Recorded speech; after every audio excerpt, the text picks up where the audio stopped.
Welcome to the Careering Podcast, a collection of rants and reckons on all things career, hosted by author and creator of Careering 9, Melissa Davies, and her partner in crime, Kelsey Ingalls. If you're brave enough, take a seat, settle in and listen as we tackle difficult career and workplace issues. Sometimes we'll be wrong, sometimes we'll be right, but we will deliver it with confidence and a touch of colourful language, so it will at least be entertaining.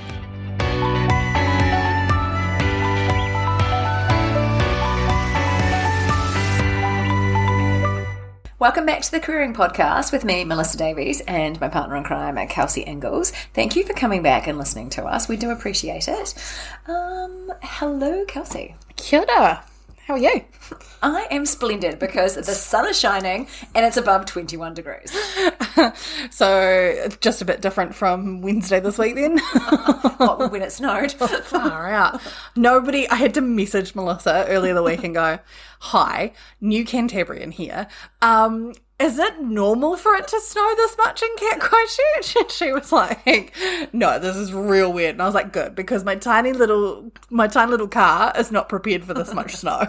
Neither is my very, very cold hands. You did also ask if you needed to buy a snow scraper, and I was like, well, with climate change, I probably would. Yeah, I was like, oh my God. I was driving down the road and there's snow flying off my car, and I was like, this is not normal. And now it is really, really hot and beautiful, and like sunscreen needs to be applied regularly. It's wonderful. My arms are burnt from sitting outside. You know, I'm not mad at good sunshine. You know, like I'll take it. I'll take it any day of the week. And how are you, Kels? I am good. I'm surviving. I'm here. Look, I'm here. It's happening. We're doing this thing. It's been a week. It's been a week. But that's okay, because I've still got a smile on my face. Because if we don't smile, we cry. No, I'm good. I guess my theme of the week this week is perspective. Oh, perspective. Yeah. I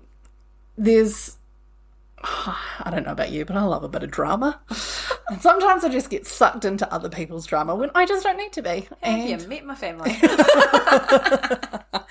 And look, you know, sometimes it's good to just, you know, have a bit of understand what's going on, but sometimes it's also good to just get a bit of perspective. And I looked after your nieces and nephews last weekend, and they were just the best bit of perspective.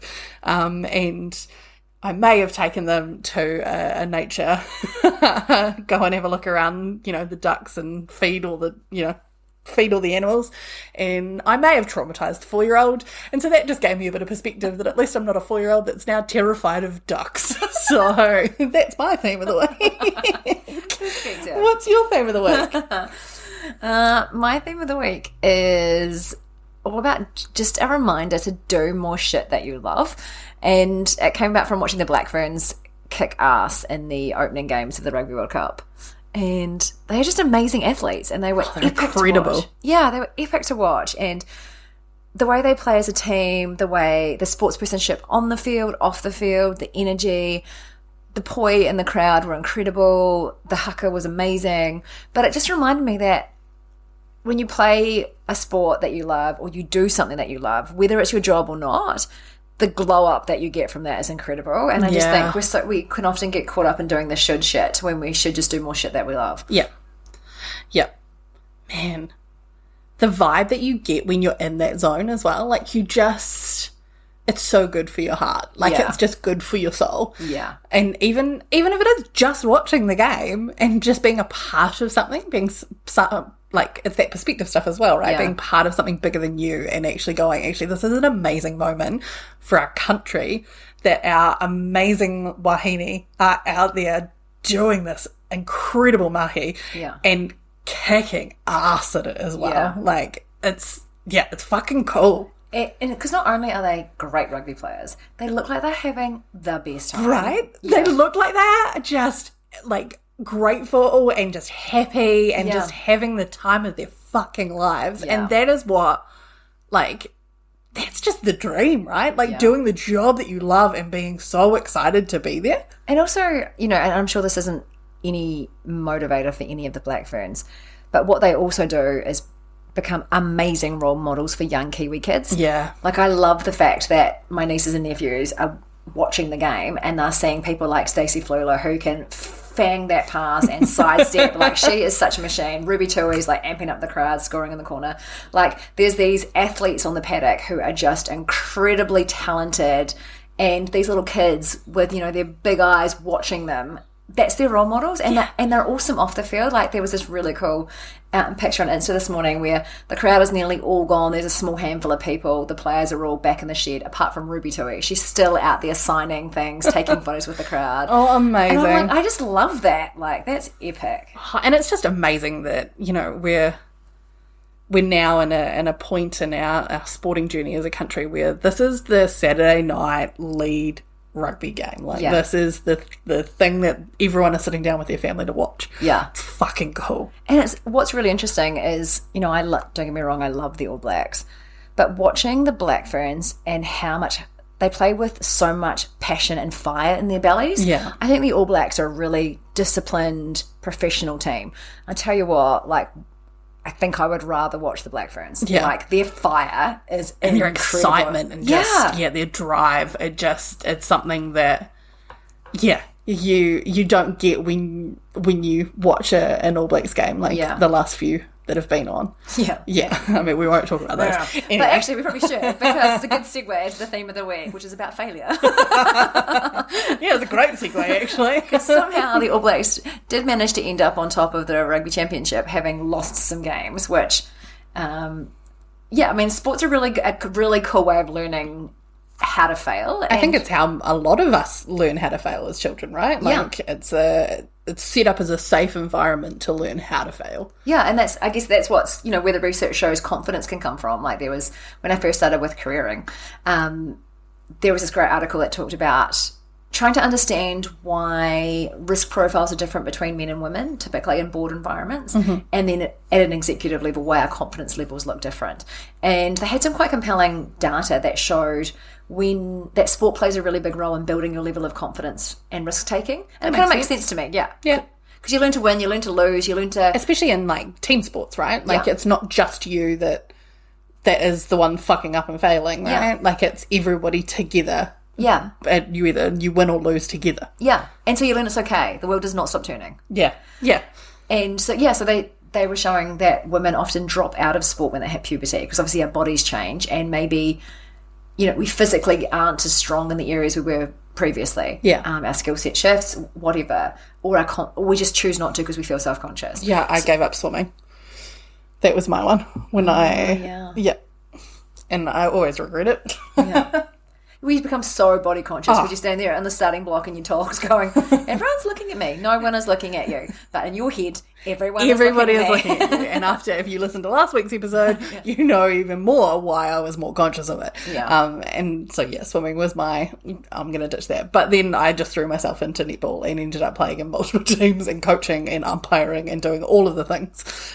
And it's one of those ones where you're like, oh, there's always another game. Yeah.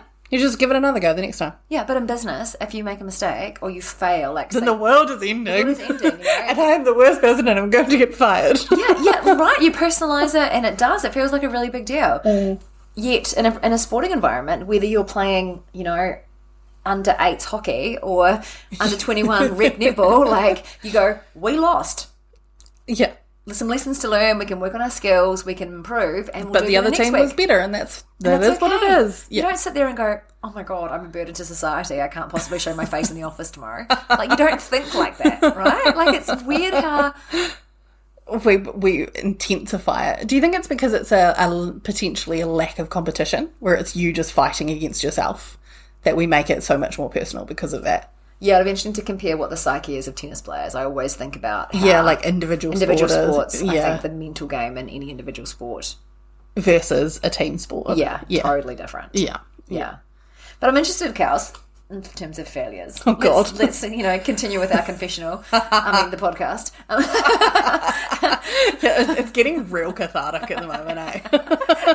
Let's share some failures. Where do you want me to start? Okay, I'm not going to talk about my ex-boyfriends. And it's a whole different podcast. Yeah, and Christchurch is way too small. New Zealand is way too small. New Zealand is way too small. So let's not talk about that. Let's talk about work-related failures. Okay. Do you have any you want to share with us? Any that you've now managed to, live with and get over the trauma of? Forgive yourself for? I think let's go back to my first one, my first big one, where I was convinced I was going to get fired because I honestly thought it was, and I look back on it now and I go, thank God, this was so not a drama, and the people around me just would have been like, why is this lunatic so intense on this particular issue? But I had just started, I'd moved to Wellington, I was in my first professional job, it was all very exciting, and I was probably a month or two in, and I'd been given this conference that I had to do all the marketing for. And so I had to make some updates to this website. And I was learning and I was figuring things out, and I had to add some URLs and I had to do some stuff, and, did a wee Google, tried to figure it out, couldn't figure it out. So I was just I'll give it a nudge. Got in the back end of this website, and somehow, and to this day, I still cannot tell you how I did it, I changed the entire URL that the server was pointing to and completely shut the website down just as tickets were about to go on sale. And I just remember the absolute, stomach pit drop when I realized that I couldn't fix it myself, because I instantly go, oh, I fucked something up, I better fix it. Went back, tried to figure it out, couldn't figure it out, and when I had to go to a guy that we used to work with, and he was just the loveliest human, and I was like, oh, I've fucked this up, I've really I don't know what I've done. And he was like, okay, so we're going to have to call Education New Zealand because they're hosting it. And I was like, oh, fuck. So, it turned into this thing where I'd, shut this whole website down, and I needed, a team of people to fix it for me. And I just remember going home that night going, well, that's it. I've been fired. It's done. And needless to say, no one ever brought it up again, and it wasn't even any other thing, but I was convinced I was going to get fired. Yeah, I was about to say, did you get fired? No, nothing even got brought up. Yeah. They were like, she's made such a drama of it, she's probably learned her lesson. Yeah, she's punishing herself enough for all of us. Yeah. And I'm pretty sure the guy that was supervising me on it was just like, it is not that much of a drama, what the fuck is wrong with you? Yeah. I think I probably made more of an impact because of my reaction to this perceived failure than the failure actually did. Anyway, so that's my story, my first real big one. Yeah, let's go back to 4-year-old and scared of ducks in perspective, because it's so true, right? In that moment, yeah, if you are a 4-year-old, a duck seems like it's coming up to your navel, it's going to eat you, it's terrifying. When you're first job and you disable a website, you think, oh my God, this is massive, because it's part of your role. This is going to ruin my career. Yeah, you do think it's bigger than it is. Yeah, I had a similar experience in my first full-time job where I was at BOC, and I had my forklift license, and I hated driving the forklift. I don't know why. Maybe because I don't know why. That doesn't... You don't strike me as someone that would hate driving a forklift. Because you had to go slow and careful. Yep, no, that tracks. Yeah, it wasn't like, give me a race car, I'd love to drive that. But forklifts, it's all about precision. That is not my MO. You are rip, shit, and bus. 100%. And you had to be really careful. And I also think so we would have 5 high, no, even higher pallet racking, and we would have really heavy pallets of MIG wire and welding electrodes and stuff. And if you were working out the back in the stores with the forklift, you would have to get stuff up really high. And you have to be really careful about the angle that your forklift master's on and all this kind of stuff. And I had to load the main freight truck up that day I was working in the back store. And I didn't so I got the pallet right off the top rack, which was terrifying for me. And got it down, all good. It's on the forks, and I'm going to go out to put this on the main freight truck. And we had a massive roller door, and I put the roller door up. But for some reason, I hadn't put it all the way up. And that was a big no-no. We knew that. So I went at it very, luckily, slowly. I wasn't fanging it like a race car. And the mast wasn't down low enough, and the top of the mast hit the door, and kind of the front wheels kind of went up a wee bit. And I shit myself. I was like, I'm going to die. I'm going to tip the forklift. And, you know, I'd paid way too much attention in the safety element of the forklift training. I was very thinking it was going Rip, shit and bust, but very conscientious. Yeah, very conscious. Yeah, totally. And I was like, oh my God. And so managed to stop the forklift, reverse it up, get out and look at it, and I'd absolutely like, you know, the cartoon where you see the like Wile E. Coyote like smashes through the wall and there's the shape and outline of his body. Yeah, it was kind of like this, and the metal door had totally fucked the door. And I was like, oh my God, it was a Friday afternoon. It was like 4:00 on a Friday. Always the last thing on a fucking Friday. Yeah. Yeah, let's put that in our F word series, like fucking Friday. Fuck ups on Fridays. Yeah, that's exactly what happened. I was like, oh shit. And I had to go tell my boss. And I was like, oh my God, I'm so embarrassed. So I went and told him. And he's like, well, I guess you're staying here until the emergency door people can come and fix the door then. I was like, what if they can't get here till tomorrow? And he's like, well, we can't leave the back door unlocked and leaving the premises unsecured. I was like, oh my God, I'm going to live here for the weekend. Like, okay, I'll do whatever you say. I'm really sorry. Like, oh, it was so embarrassing. And what it taught me though, so the call-out guys ended up coming late that night, so I had to give up my Friday night, which, you know, when you're 19, felt like the end of the world. So again, it felt like significant punishment. I was really embarrassed because everyone came and had a look. People had heard the bang, so they came to check out what had happened. But what it reminded me, like, I think when I think about failures, when I think about that one and many since, is, you know, we kind of force ourselves to look for a lesson in it. Yeah. And sometimes there's no lesson. Sometimes life is just shit. But there was a lesson in this one. And for me, it was kind of just trusting my instincts. I didn't feel confident on the forklift anyway. And so I was overthinking everything. And I think I was so anxious about getting the pallets down from the top shelf. I didn't pay attention when I was doing the door. Yeah. I was like, this was totally on me because I wasn't present doing any of the tasks leading up to it. I was so caught up in my worry about getting it wrong because I was so scared of it. So I kind of was like... You're so scared of failing. So yeah. You failed. That I failed, yeah. I was like, I think I kind of made this happen. Like, it was shit. So, I mean, the consequences weren't massive.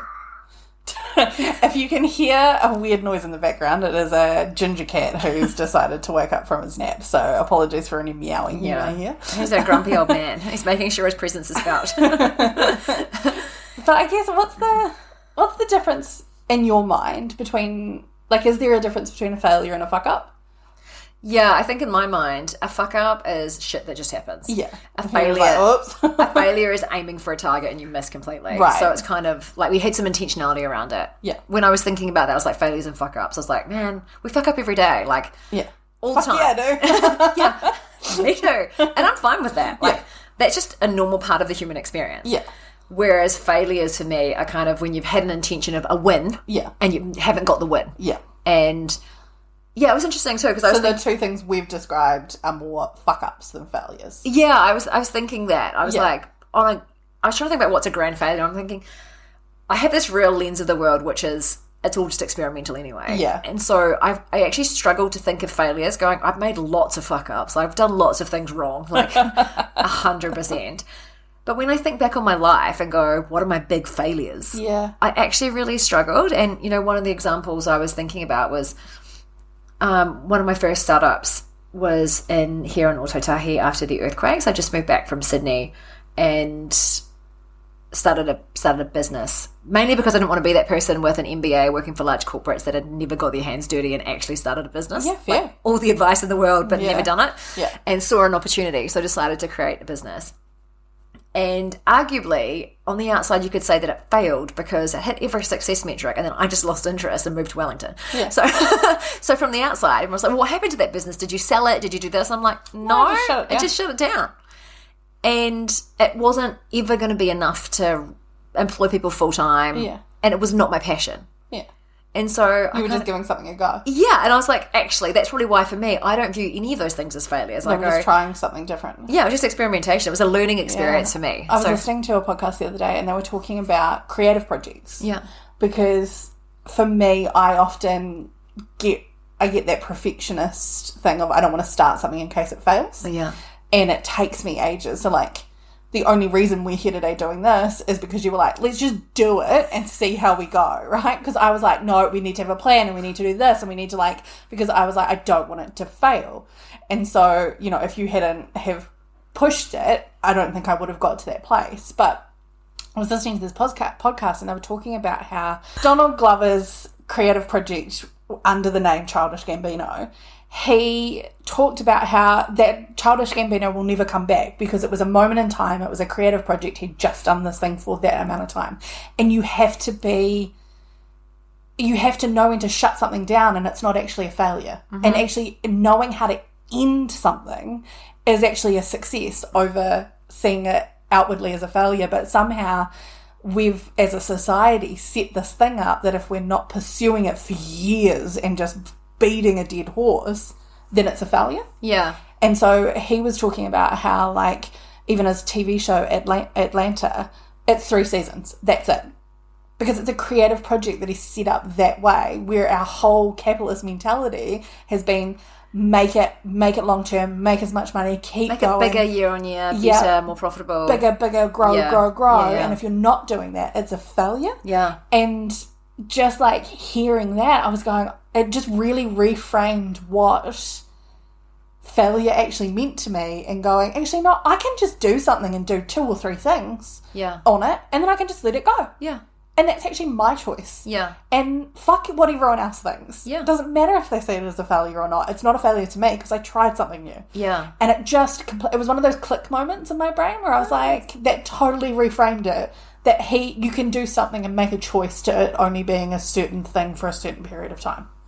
Yeah, that's so true. And I think that's actually really important because there is a gender bias around perfectionism. Absolutely sits with women. We do have more of a tendency to be perfectionistic, and that will... Because we have to fight harder for what we want, and when we do get there, we feel like we have to be perfect, otherwise we're going to lose it all. And there is a penalty if you fail as a woman, because let's roll out some stats and facts here, team. Loves a good stats and facts. From 2 of my favourite sources, World Economic Forum and Harvard Business Review. So there's a punishment gap, and it applies mainly to... So workplace mistakes hurt women and minority groups the most.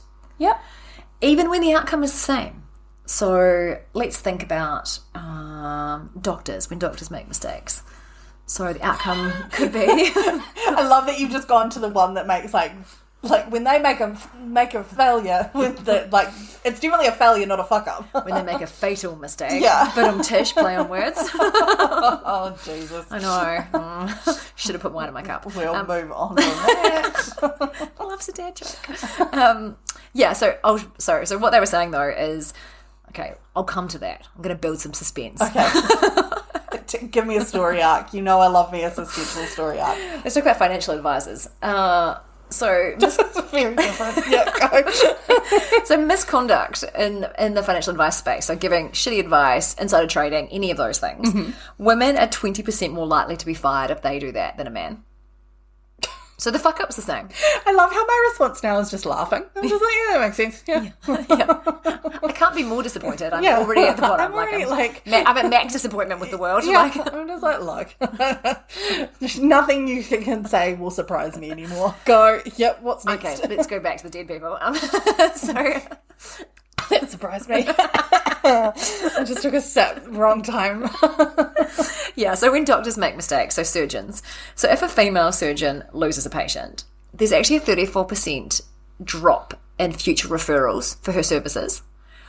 When a male surgeon loses a patient, there's no decline in referrals. None at all? None at all. Are you fucking kidding me? No. That's it. So a whole third? Yeah, of patients' referral drop. But the outcome was the same. A person died.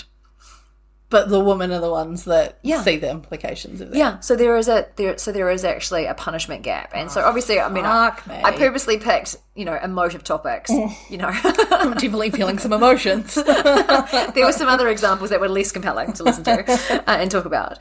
But I think what was really interesting is what they also talked about is that's perhaps why in hierarchical organisations there are less women and people from minority groups at the top, because along their career journey, the punishment drags them back that 30% penalty. There is a punishment gap. Yeah, and I suppose once you've, it's that confirmation bias stuff as well. if you fucked up once and you're seeing yourself get punished over someone who might be your white male counterpart, and you're getting the punishment and they're not, you're less likely to take risks, you're less likely to put yourself out there. Like, it just becomes a domino effect on your career. And let's also talk about my last fact of the day. Of course, yeah. Did you just hear Fletch and Vaughan go, fact of the day. Yeah, I 100% did. Sorry. We won't do that, we promise you. You don't need to hear us singing on the podcast. Oh, hell no. You definitely do not need to hear that. Yeah, so interestingly, women, and we probably know all of this, but when you hear it out loud, you just go, wow, I just need to think that's the general theme of this podcast. You hear it out loud and you're just like, yep, no, I can get more angry. We love ranting. So anyway, we know that women, generally speaking, are in professional environments, we're kinder, more nurturing and more empathetic towards others than men, generally speaking. Mm-hmm. But at the same time, we are meaner and more dismissive and more critical of ourselves. Yep, that tracks. Yeah. So when we fuck up or we fail, oh yeah, we're like, I am the worst, but my poor colleague who just killed someone too, poor him. Yeah, I distinctly remember us having conversations with each other and with our friends and going, actually, like, calm down. Like, you wouldn't say this if someone else in your team had been doing this. You wouldn't say the same thing that you're saying to yourself about that. Like, yeah. You just need to put some perspective on it, right? Yeah, it's so true. Our own worst critics, though. I'm terrible at it.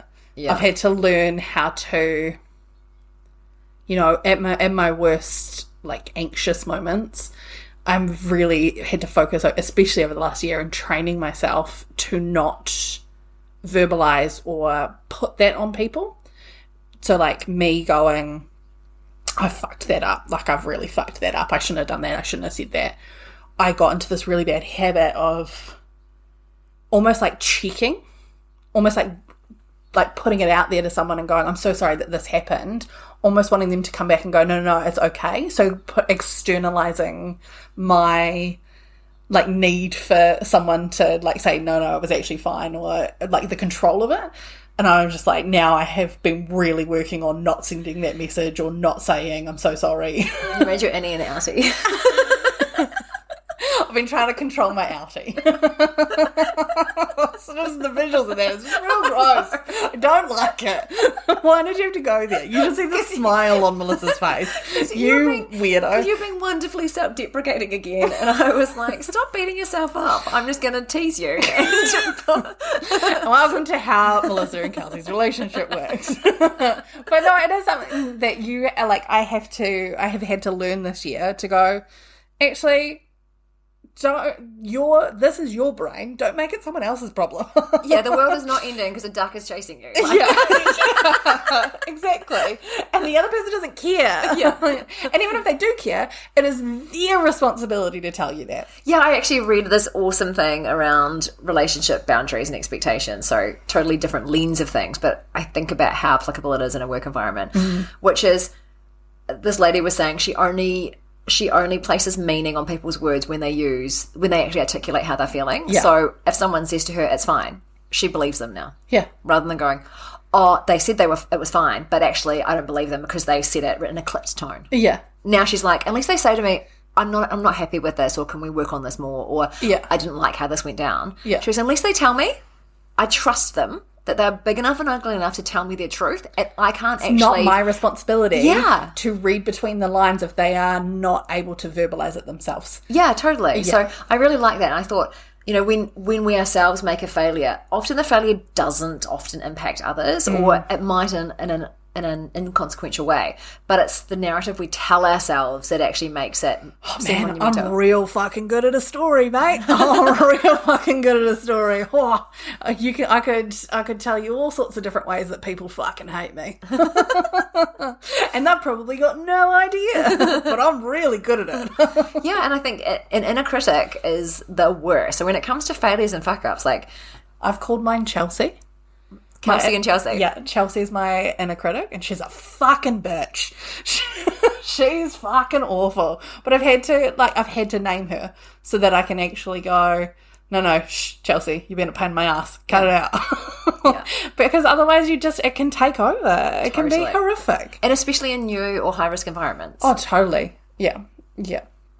Anyway, I derailed that. Sorry. No, I think it's great. I think it's really relatable. And, you know, I was pausing because I was like, I could go into a whole thing about CBT and how in therapy it's really important that you do. And I was like, no. It still isn't a therapy podcast as much as we keep trying to turn it into that. Maybe because we've both invested in therapy for years. Because if you don't have a therapist, get one. It's valuable. Yes. Yeah, I actually think, so one of the things I think interesting on that point is often when we have moments of failure or crisis or things turn to shit, that is when we reach out and get support for our mental health. Yeah. And we might invest in a therapist then.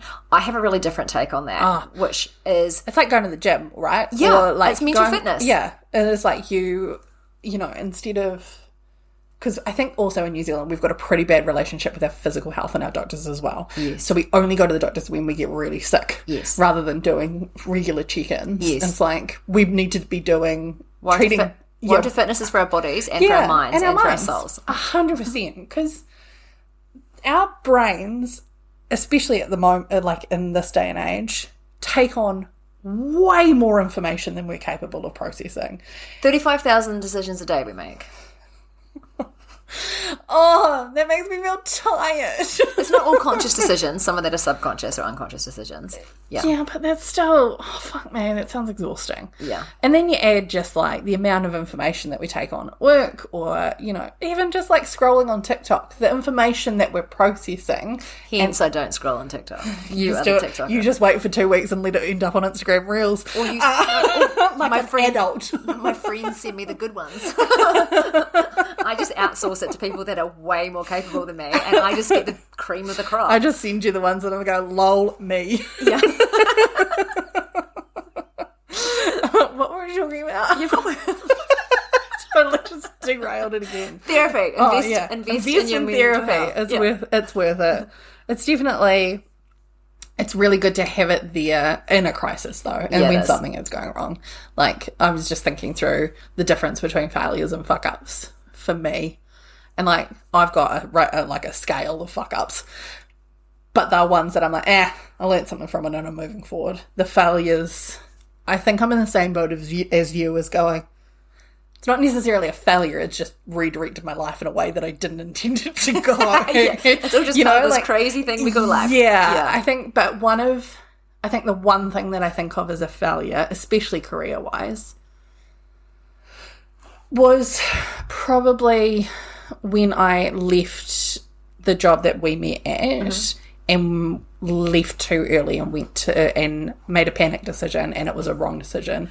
And I ended up in the worst workplace of my life. Oh my God, me too. So weirdly, we were going to say the same kind of life lesson here, which is choose the thing you're moving toward, not running away from. Yeah. And I think that right there, for me, when I look back on my career, that was a failure. Me too. This is why we're friends. We failed. Oh my God, did we just become best friends?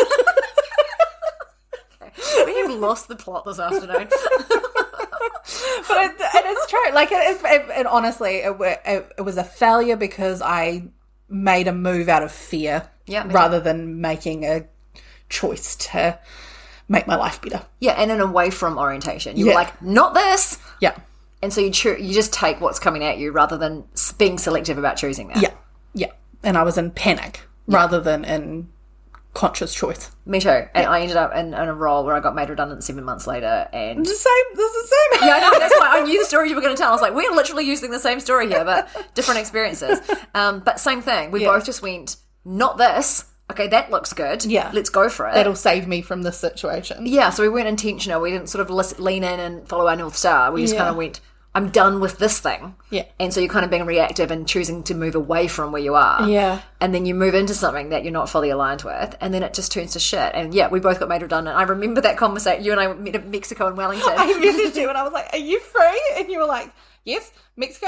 Margaritas? I was like, yes, I'll see you in 10 minutes.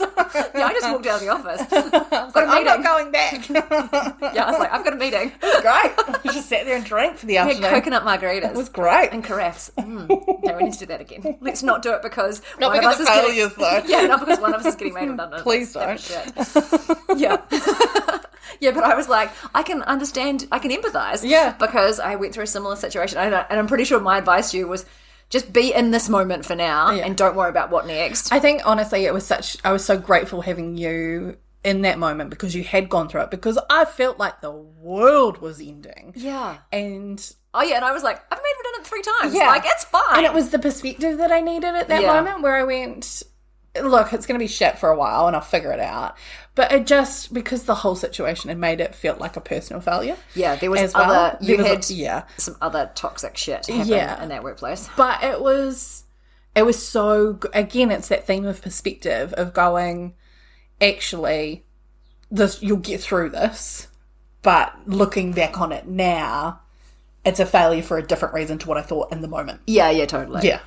And I just actually, and on that, I just want to touch on toxic positivity. One of the things, what I would have hated, and I hope I didn't do this, I can't remember because, margaritas. I hope I wasn't like, you'll be fine, dismiss it. Because I think. No, it was this is fucking shit and I'm glad you're getting out of there.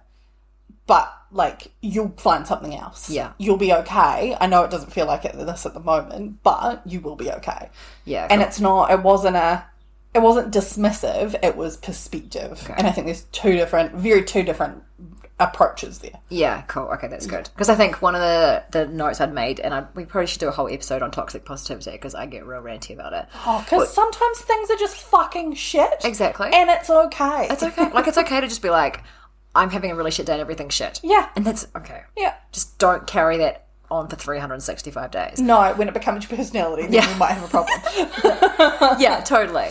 And I think the worst thing is, if you are supporting someone who feels like they are failing or they have had a failure, the worst thing is to dismiss it and move on and go, it'll be okay. Yeah, and I think what I try and do, especially when people come to me and talk to me like they feel like they're failing, in their head I know it feels like it's failure, so I try and tell them my perspective on it. Yeah. And it's not from a way of centering myself in that situation, but it's more from I just need you to know, like, I need you to hear this. I don't see this as a failure. Yeah. I think you're incredibly capable. I think you're very good at what you do. This to me isn't a failure. I know this is a deal to you and that's okay, but for me on the outside, this is not where my perspective's at. Yeah. Right, let's move on and let's talk about what you need to talk about. But like, sometimes you just need that person, like what you did, to set perspective and go, actually, I'm just going to give you the outside perspective so that you can weigh up the situation. Yeah, I think that does actually help. And I think because I was like, I've been made redundant 3 times. Like, you'll get through this. Yeah. It feels shit, but you'll be okay. Yeah. I think what was interesting around thinking about toxic positivity, I keep thinking about, that feeling into our feelings. Like, when we fail, we've got to feel the failure and own it, and then we can move through. And I keep thinking about my little niece who's now 11, but when she was like 2.5, she was having this massive tantrum on the floor and she was just fully in it, and her parents were telling her to stop it, and I just lay down on the floor with her and I was like, this is a good tantrum, but it's not your best tantrum. Like, I think you should really commit to it. Like, really feel your feelings. You're clearly really mad. She's like, stop it. You're ruining my tantrum. You're not supposed to let me do this. Yeah. And I was just trying to be like, you're in your feelings, so be in them. Yeah. Like, I'm giving you permission. And she was just like, you're ruining it because you're making me laugh. Like, stop it. And it was just really unexpected. But it just reminded me that we're so uncomfortable seeing other people's emotion or seeing their feelings that we often kind of shut it down for our own level of comfort. Whereas Kelsey and I have a lovely friend in Auckland who often listens to our podcast, and she's a teacher, and so she'll know who she is. And one of the things that I love about her is she really holds space for people when they're feeling their feelings. Oh, totally. I love it when, like, you talk to her about something and she's like, well, that's just fucking shit. Yeah. I'm like, thank you. Yeah, it's really cool. And so I think, if you were in a moment where you feel like you're failing, or maybe it is massive, maybe you have lost your home or your business has gone under or something really massive has happened, having someone that just goes, and you're going, this is the worst thing that's happened to me, having someone empathize with you and be like, yeah, that sounds awful, is really powerful. So shit. Yeah. So I think there's just a nice way to I think it's not just about being okay with our own failures, it's how we show up for the For dialogue others. with others Yeah. when they're telling us they feel like they're failing. Yeah, and actually, you know, in those situations, one thing that I've found that is really helpful for our relationships that we have with other people in those moments when they're trying to support us is actually being really conscious of what you need and vocalising that. Melissa has had to force me into it. Also, I'm going, okay, this is still on my work on list for me. But it was like being able to go, I just need you to listen to me rant. Like, I'm really happy that you're here for me, but I am in my feelings at the moment and I don't need you to fix anything. I just need you to listen to me. Yeah. And being able to vocalise that with your friends is so much better for your relationship. Oh, yeah, and I used to do this with my dad. Cause I do it with my mum. yeah, I'd be like, can I just rant for half an hour about this thing? Yeah. And Dad would be like, go for it. Yeah, because sometimes you just need to talk about it. Yeah. And then other times you need someone to do things for you. Yeah. And that's okay. I'm getting better. Like, I had COVID and I asked Melissa, I was like, I need cough syrup, please help me. Yeah, I was like, good girl. And so she just turned up at my driveway, stood out on the street and went, I bought you drugs. Which is great for me and all my neighbours. Yeah, everyone knew you had replenished the stash. Thanks, buddy. Anyway, how did we get onto this topic? Jesus, this has been a ramble, this one. Yeah, it has. But we haven't failed. No, it's just a fuck up. Thanks for coming on the ride with us today, James. We appreciate you. So, what's your wrap up from this week's Ep, Kels? Oh, I think we've all got our own definition of failure.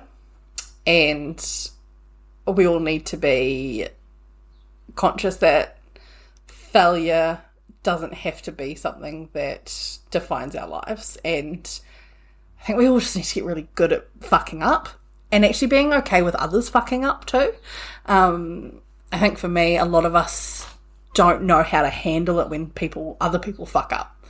And so I think that's also a skill that we need to learn. But yeah, I think my wrap up is fuck ups are going to happen and it's about how you fix them and how you move forward rather than focusing on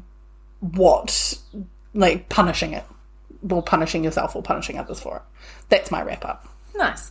What's yours? Outsourcing it to Mark Manson, actually. Oh, great. Loves a bit of Mark. I decided I'm not going to wrap up because you said everything I was going to say. And Oh, sorry. it was articulate and brilliant. So please never apologise for being articulate and brilliant, Kelsey. It was great. Sorry.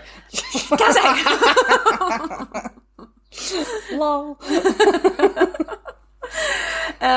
So Mark Manson, who wrote The Subtle Art of Not Giving a Fuck, which is a great read if you haven't read it, says everything worthwhile in life is won through surmounting the associated negative experience. Any attempt to escape the negative, to avoid it or quash it or silence it only backfires. The avoidance of suffering is a form of suffering. The avoidance of struggle is a struggle. The denial of failure is a failure. Hiding what is shameful is itself a form of shame. So he's saying just own the bullshit, own the fuck-ups, own the failures, and just move on with your fucking life. Yeah. 100%. Because unless you're a doctor, it's not fatal. Do you know what? I have used that saying at work. Like, we're not doctors. No one's going to die. Like, Now I'm thinking of The Hangover. But did you die? I think that's the thing. It's like, there was this last week was no one's going to die. It's fine. The week before was everyone just needs to calm the fuck down. You need a button that says those two things. Yeah. Is this my problem or is this yours? My cousin's favourite saying at the moment is, your emergency does not necessitate my urgency. I love that one. Yeah, so good. Yeah, it's 100% true. Okay. TikTok at us. What do you got? Oh, I've got so many and I don't know which one to play. I feel like I've got like a real thing with my TikToks about them like being a bit negative towards men, but it's only because it's funny. So it's a quick one. I'll just let you take what you will from it. Lines that work on chicks 100% of the time, part 1. I go to therapy and I don't listen to Joe Rogan.